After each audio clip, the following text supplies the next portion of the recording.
அன்பார்ந்த எனதருமை யூடியூப் நேயர்களுக்கு வணக்கம். இதுவும் ஒரு முக்கியமான பதிவு. ஒவ்வொரு மனிதனும் அவனுடைய பிறப்பின் கர்மா என்ன சொல்லுகிறது என்று சொன்னால் 8 விதமான தோஷங்கள் இருக்கு. ஆயாதி சக்கரத்தின்படி 8 விதமான தோஷம். அப்போ அந்த 8 விதமான தோஷங்கள் என்பது எல்லாத்துக்குமே தெரியும். சூரியனுடைய தோஷம், சந்திரன், செவ்வாய், புதன், அதுக்கடுத்து என்ன சொன்னான்னா குரு, சுக்கிரன், சனி, ராகு, கேது இதில் உள்ள வராது.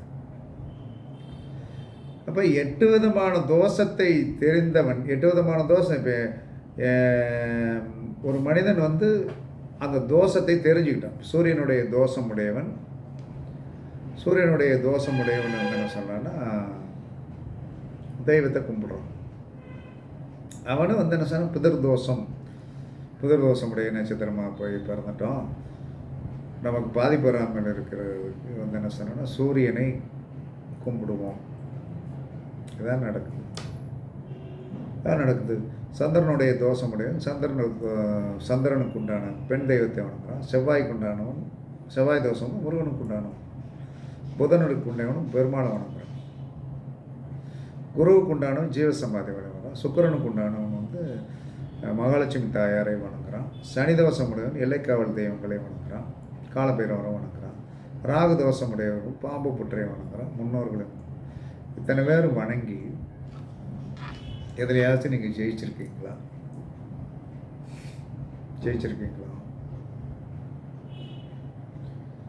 அதாவது நீங்கள் ஜெயித்திருக்கிறீர்கள். நான் சூரியனுடைய தோஷத்தில் போய் பிறந்திருக்கேன், சூரிய நமஸ்காரம் பண்ணி சிவன் கோயிலுக்கு போயிட்டு வந்ததுனால வாழ்க்கையில் நல்லா இருக்கு அப்படிங்கிறத நீங்கள் போய் வெற்றி பெற்றிருக்கிறீர்களா அப்படிங்கிறது ஒரு கேள்வி. எல்லாருமே ஏன் போராடுறீங்க?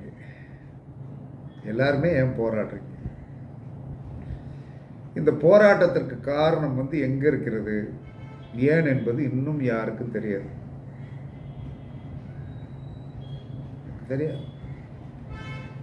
அப்ப இந்த போராட்டத்தை தவிர்ப்பதற்கு ஜோதிடத்தில் வழி இருக்கிறதா? ஒருத்தர் என்ன சொன்னான்னா பிதர்தோஷத்தில் உடைய நட்சத்திரம் ஆகிய சூரியனுடைய தோஷமுடைய நட்சத்திரத்தில் போய் பிறந்துட்டாரு. அவர் சூரிய நமஸ்காரம் பண்ண அப்போ அசுபதியில் போய் பிறந்தாலும் பிதர்தோஷம்தான், அனசத்தில் போய் பிறந்தாலும் பிதர்தோஷம்தான், ஆயில்யத்தில் போய் பிறந்தாலும் பிதர்தோஷம்தான், பூரட்டாதியில் போய் பிறந்தாலும் பிதர்தோஷம். அப்போ இந்த நட்சத்திரத்தில் போய் பிறந்தவர்கள் ஒரே ரேஷியோவில் கஷ்டப்படுறாங்களா? சூரியன் தானே தோஷம் அப்படின்னு பார்க்கும்போது அதற்கு ஒரு உண்மையான வழி இருக்கிறது. இன்றைய காலகட்டம் இதை சொல்லித்தான் ஆகணும். பிதிர்தோஷம் என்பது இந்த 4 நட்சத்திரங்களுக்கும் பொதுவானது. சூரியன் இப்போ ஒருத்தர் சுவாதி நட்சத்திரத்தில் போய் பிறந்திருக்கேன், என்னப்பா அப்பா இறந்து போயிட்டாரா? இறந்து போயிட்டார். கல்யாணத்தை பார்க்கலப்பா? பார்க்கல. அங்கே சனி தோஷம். சனி என்ன செஞ்சிருச்சு? இறப்பை கொண்டு விட்டார். இப்போ என்ன சொன்னான்னா சுக்கரனுடைய தோஷம். அங்கே யாராவது என்ன சொன்னான்னா கல்யாண வாழ்க்கையில் பாதிக்கப்பட்டிருக்காங்களாப்பா? ஒருத்தர் இருக்காங்க ஐயா. ஓகே. அதே சமயத்தில் சந்திரனுடைய தோஷம். அப்போ அம்மா உதவி ஆகிட்டாங்களா ஐயா? ஏன்னா அப்பா உணர்ந்தானே அம்மா பாதிக்க முடியும் அப்படின்னு ஆயிட்டாங்கன்னு சொல்லுவோம். இல்லை அப்பா உருப்படி இல்லாமல் இருக்கார், அம்மா நாங்கள் கஷ்டப்படுறோம் அப்படின்னு. செவ்வாய் சாபம் பெற்றது என்று சொன்னால் கல்யாண வாழ்க்கை பாதிக்கும், இளைய சகோதரர்களால் பாதிக்கும். அப்படிங்கிறது இது ஜென்ரல் டாபிக் தான். இது ஒரு ஜென்ரல் டாபிக் தான். நீ வாழ்வியலில் என்ன கர்மாவை இந்த இந்த இந்த 8 விதமான கர்மாக்களில் நீ என்ன கர்மாவை என்ன சொன்ன எதன் மூலமாக அனுபவிக்க பிறந்திருக்கிறாய்? ஒரு சுவாதி நட்சத்திரத்தில் வர்றவன் என்ன செஞ்சான்னா என்னப்பா தொழில் சிறப்பு இல்லையா? ஆமாங்க ஐயா, தொழில் அந்த நாடு கூலி வேலைக்கு தான் போகிறேன், ஏதோ வந்து ஜீவனத்தை நடத்திடுறேன், அப்பா இறந்து போயிட்டார், இதுதானே இருக்கணும். அவனுக்கு கல்யாண வாழ்க்கையில் பிரச்சனை. கல்யாண வாழ்க்கையில் அவனுக்கு பிரச்சனை. இப்போ என்னடா வந்து இவன் வந்து ஒரு சனிதோஷமுடைய நட்சத்திரத்தில் போய் பிறந்தவனுக்கு கல்யாண பிரச்சனை எதுக்கு வரணும்? அப்பாவை இழந்துட்டான், அதுக்கடுத்து கூலி வேலை தான் பார்க்குறான், ஏதோ பொழப்பு ஓடுது, கல்யாண வாழ்க்கையில் ஏன் பாதிப்பு வரும்? அப்படிங்கிற ஒரு ஆராய்ச்சி சிந்தனை பண்ணும்போது இவனுக்கு அந்த சனி தோஷம் இருக்கிறது அல்லவா, சனி தோஷம் இருக்குது. அந்த சனி எந்த நட்சத்திரத்தில் உட்கார்ந்திருக்கிறாரோ, சனி எந்த நட்சத்திரத்தில் உட்கார்ந்திருக்கிறாரோ இவனுக்கு லக்கணத்திற்கு என்ன ஆதிபத்தியம்? சனி எந்த நட்சத்திரம், சனி வாங்கிய காலை பார்க்கணும். அவனுக்கு சனி வாங்கிய கால் உத்திராட நட்சத்திரம். சனி வாங்கிய கால் உத்திராட நட்சத்திரம், அவன் கும்பலக்கணத்தில் போய் பிறந்திருக்கான். அப்போ கும்பலக்கணத்திற்கு சனி வாங்கிய கால் வந்து சூரியனுடைய நட்சத்திரம், அது 7 குடையவனாக வந்துட்டு அவுட்டு. இதுதான் உண்மை. எல்லாமே சூரியனுடைய தோஷம் உடையது என்பது ஜெனட்டிக்காக வந்து தகப்பன் பாதிக்கப்படுவான், கலத்தரம் அதெல்லாம் வந்து பொதுவானது. ஒன்று வந்து நம்மை வந்து என்ன சொல்கிறான்னா, நாம் அந்த ஆதிபத்தியத்தில் போய் பிறந்தால் நம்மை சார்ந்தவர்கள், நம்மளுடைய பிளட் ரிலேஷன் கண்டிப்பாக நமக்கு ஏதோ ஒரு கஷ்டம் வந்து கண்டிப்பாக அப்பா இருந்து விட்டால் கஷ்டம்தான். இப்போ மக நட்சத்திரத்தில் போய் பிறந்தாச்சுன்னா அது சந்திரன் தோஷம், அந்த சந்திரன் தோஷம்தான். ஆனால் அந்த சந்திரன் எந்த நட்சத்திரத்தில் போய் நிற்கும், அதன் மூலமாகத்தான் உனக்கு துன்பம் அப்படின்ட்டு, அதன் மூலமாகத்தான் உனக்கு துன்பம். உனக்கு தோஷமான கிரகம் என்று ஒன்று இருக்கிறது அல்லவா, அந்த தோஷமான கிரகம் வந்து எந்த நட்சத்திரத்தில் நிற்கிறதோ அதன் மூலமாக உனக்கு துன்பம் வரும். இன்னைக்கு வரைக்கும் அதைத்தான் செஞ்சுட்டு, இது நீண்ட நாள் ஒரு ஆராய்ச்சிக்கு பிறகு வந்து என்ன சொன்னா, அது இன்னைக்கு வரைக்கும் இதைத்தான் செஞ்சிட்ருக்கு. அப்போ நமக்கு 4 நட்சத்திரத்திற்கு சூரியனுடைய தோஷம்தான். தகப்பனார் பாதிக்கப்படுவார், பூர்வீக சொத்து பாதிக்கப்படும், இதெல்லாம் ஓகே. நீ தனிப்பட்ட முறையில் என்ன பாதிக்கப்படும், உன்னுடைய இண்டிவிஜுவல் வாழ்க்கையில் என்ன பாதிக்கப்படும், அந்த சூரியன் எந்த நட்சத்திரத்தில் இருக்கிறானோ அந்த நட்சத்திரத்துக்கு உண்டான காரத்துவம் வந்து அந்த இவனுடைய லக்கணத்திற்கு என்னவோ அதில் பாதிக்கப்படுவான். ஒருத்தனுக்கு சுக்கிர தோஷம் இருக்கிறது. அப்போ அந்த சுக்கிர தோஷம் இருக்கிறதுல வந்து என்ன சொன்னான்னா வந்து சுக்கிரதோஷமுடைய நட்சத்திரத்தில் போய் பிறந்துட்டாங்க. அந்த சுக்கிரதோஷமுடைய நட்சத்திரத்தில் போய் பிறந்திருக்கிறவங்க அந்த சுக்கிரன் வந்து சனியோடைய நட்சத்திரத்தில் போய் உட்காந்தாச்சுன்னா தொழிலால் பிரச்சனை இருக்கும். தொழிலில் வந்து சனி இல்லையா, தொழில் அதில் வந்து என்ன சொன்னா, அதில் தான் கண்ணும் கருத்தும் கண்ணும் கருத்தும் கண்ணும் கருத்தும் கண்ணும் கருத்துமாக அது போட்டு உழல வைக்கும். அப்போ இனிமேல் எல்லாரும் தெரிஞ்சுக்கிட்டுங்க, நாம் என்ன தோஷத்தில் போய் பிறந்திருக்கிறோமோ அந்த தோஷத்திற்குண்டான கிரகம் எந்த நட்சத்திரத்தில் இருக்கிறதோ அந்த நட்சத்திரத்துடைய ஜென்மம் அணுஜென்மம் திருஜென்மம் வரும்போது, ஜென்மம் அணுஜென்மம் திருஜென்மம் வரும்போது நீங்கள் கோவிலுக்கு போய் வந்து என்ன சொல்கிறாங்கன்னா வந்து அந்த நட்சத்திரத்திற்குண்டான கட்டம் என்னது, நெருப்புன்னா விளக்கு போடுங்க.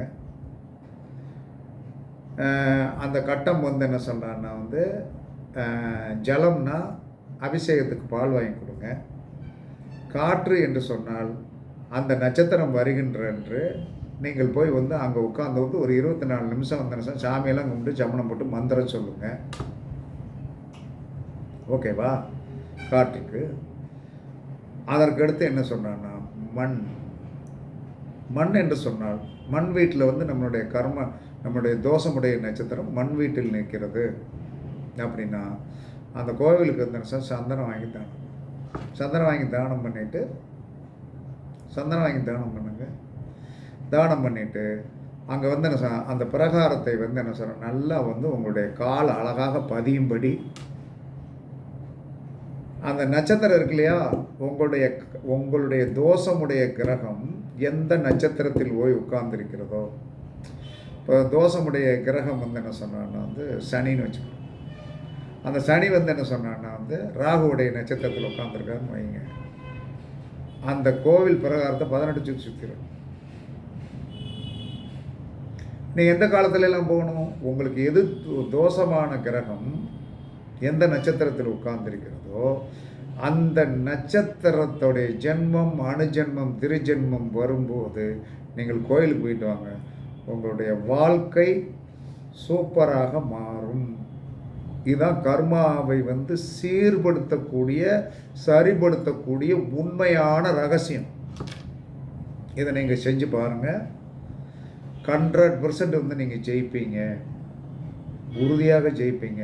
அதாவது வந்து தோஷம் என்பது பொதுவானது.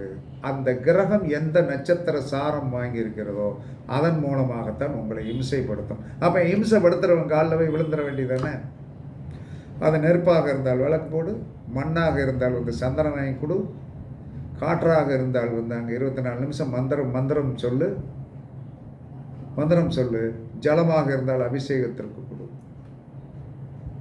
மண்ணாக இருந்தால் சந்தனம் வாங்கி கொடுத்துட்டு என்ன சொன்னான்னா அந்த கோவில் பிரகாரத்தை வந்து என்ன சொல்கிறான்னா வந்து உங்களுக்கு உண்டான அந்த தோஷத்துக்கு உண்டான கிரகம் எந்த நட்சத்திரத்தில் உட்கார்ந்துருக்கிறதோ அதோடைய திசை எத்தனை, ராகுனா 18, குருனா 16, சந்திரனா 10, சூரியனா 6, கேதுனா 7, புதனா 17. இப்படி சுற்றி பாருங்கள், உங்களுடைய கர்மா அப்படியே கிளியர் ஆகும். இது நான் கண்டுபிடித்த ரகசியம். ஆயாதி சக்கரம் வந்து எனக்கு ஆரம்பத்திலே தெரியும். அதை டிஎன்ஏ அஸ்ட்ராலஜின்னு மாற்றி வந்து அடித்து நொறுக்குறாங்க. சந்தோஷம், மக்கள் பயன்பெறட்டும். ஆனால் தீர்வு என்பது பிதிர்தோஷம் உடையவனுக்கு சூரியன் தான் பிதிர்தோஷம், சனிதோஷம் உடையவனுக்கு சனிதான் பிதிர் தோஷம், இல்லைன்னு சொல்லலை. ஆனால் தேர்வு என்பது அவர் எந்த நட்சத்திர காலில் உட்கார்ந்திருக்கிறாரோ அந்த உணவுகளை தானம் பண்ணுங்கள். அந்த உணவுகளை தானம் பண்ணுங்கள். ஜென்மத்திற்கு ஜென்மம் சதயத்தில் உட்கார்ந்துருக்காரா, அதற்கடுத்து திருவாதிரை, சுவாதி, இந்த 3ஐயும் வந்து என்ன சொன்னால் அவர் வந்து கண்டிப்பாக அவருக்கு ரெஃப்ளெக்ஷன் இருக்கும். ஒரு நட்சத்திரத்தில் மட்டும் உட்கார்ந்து வந்து என்ன சொன்னால் அதையே வந்து நீங்கள் சிந்தனை பண்ணிக்கிட்டு இருக்கக்கூடாது. அதோடைய அணுஜென்மம் திருஜென்மத்திற்கு உண்டானது மூலமாக இந்த கர்மாக்கள் வரும். கரெக்டாக வந்து இன்று வரை வந்து என்ன சொன்னேன்னா என்னுடைய நட்சத்திரத்திற்கு நான் வந்து இந்த இக்கட்டான சூழ்நிலைகளை அனுபவித்து கொண்டு தான் இருக்கிறேன். தீர்வு கண்டுபிடிச்ச பிறகு வந்து என்ன சொன்னான்னா ஓகே இதுதான் விதியா, ரைட், ஓகே அப்படின்ட்டு போகிறோம். அதனால் இன்னும் நிறையா பேசலாம். இது கர்மா சார்ந்த விஷயம் என்று சொல்வதனால உங்களுடைய தோஷமுடைய கிரகம் சூரியனாக இருந்தால் அவர் எந்த நட்சத்திரத்தில் இருக்கிறாரோ அந்த நட்சத்திரத்திற்கு உண்டானதன் மூலமாக தான் உங்களுக்கு பிரச்சனை வரும். அந்த நட்சத்திரம் சூரியன் உட்கார்ந்துருக்கிற நட்சத்திரம் அணுஜென்ம நட்சத்திரம், திருஜென்ம நட்சத்திரம். இந்த நட்சத்திரங்கள் மூலமாக தான் உங்களுடைய கஷ்டங்கள் வரும். இதை நீங்கள் நல்லா அப்பட்டமாக கண்டுபிடிக்கலாம். கண்டுபிடிச்சு நீங்கள் நீட்டாக அந்த இப்போ வந்து ஒரு செவ்வாய் சாபம் பெற்றவர் அப்படின்னா செவ்வாய் சாபம் பெற்ற அந்த செவ்வாய் வந்து மூல நட்சத்திரத்தில் போய் உட்கார்ந்துருக்கிறதுனா அவருக்கு களத்திரத்தால் பிரச்சனை இருக்கும், அசுபதி சூரியனால் பிரச்சனை இருக்கும், ஓகேவா. அதற்கடுத்து என்ன சொல்கிறான்னா மகம் சந்திரனால் பிரச்சனை இருக்கும். அப்போ நம்ம இந்த 3 நட்சத்திரத்திற்கு உண்டான உணவுகள், மூலத்துக்கு உண்டானது கொய்யாப்பழம், அசுபதிக்கு உண்டானது முந்திரி, மகத்துக்கு உண்டானது மாங்காய், இதை தானம் பண்ணிவிட்டு இந்த 3 நட்சத்திரத்தில் வந்து என்ன சொன்னான்னா போய் வந்து கோயில்களில் விளக்கு போட்டு வந்தீர்கள் என்று சொன்னான் கண்டிப்பாக உங்களுடைய வாழ்க்கையில் மாற்றங்களையும் இலகுவாக இருக்கும் என்று கூறி உங்களிடமிருந்து விடைபெறுவது சிப்பிப்பாறை ஜோதிடரசு ஆதிரி ஆகவன் ஜெயபாலாஜி. சுகமே சொல்க, சுகமே சொல்க. வாழ்க வளமுடன், வாழ்க வளமுடன். வணக்கம்.